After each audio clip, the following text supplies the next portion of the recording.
Another huge component we have to consider before you ever get to meet one of the students that you're getting the pleasure to have in your class this year is you need to think clearly and proactively what procedures and transitions are going to be in my classroom. Good behavior, following the structures of procedures and transitions, and learning go hand in hand. The more pre-thinking you do about how do I want my kids to enter the classroom, how do I want my students to transition between activities, what will be the procedure for handing in homework in the morning. Before you meet your kids, you think this all through. Then, when you meet your students, you teach these routines to them and you have them rehearse them, both actively and internally. Oftentimes, as teachers, our focus is so much on content that we expect that kids know how to do school. If I'm teaching 6th grade, I know my students have had how much school before that. But if you want kids to do it your way, that may be different than the teachers they had last year or the teachers they had last period if you're in high school or middle school. So you do the thinking on what do I want it to have done in my classroom, and most importantly, how do I want to have it done? So when you're thinking of what kind of routines that you should put in place, some of the considerations would be, how do I want my kids to enter class?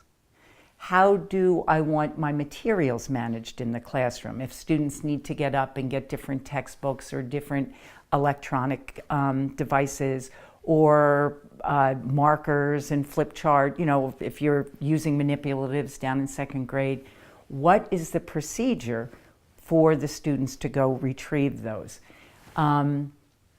Other procedures and transitions to consider are homework. How do they end class? Do they, if you're in high school, is it on the bell? They just get up and run out the door?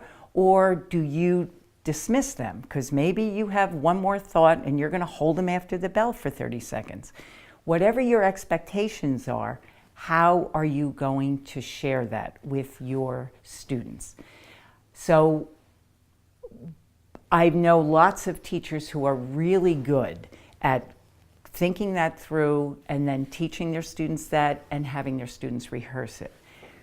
What master teachers do is they make sure they have the really important ones posted visually, and oftentimes with graphics. In education, we sometimes think that graphics are for students who cannot read yet, for our pre-readers, primary schools. But visual information, graphics, convey a paragraph of information in one tiny icon. So the more that you can have those in your classroom, because here's the deal. I can only retain so much in my head at any given time. If those instructions are not posted visually, and I don't really remember what you just said, I have 3 options, and all of them are negative consequences for me. I can ask the student next to me what we're supposed to be doing, and then I get in trouble for talking to the student next to me. I can ask the teacher, what do I need to do? And then I get in trouble for not listening, and you get aggravated. The teacher gets aggravated because they have to repeat themselves. Or I cannot do either of those 2, and I can sit there and not do anything. And then that gets me in trouble.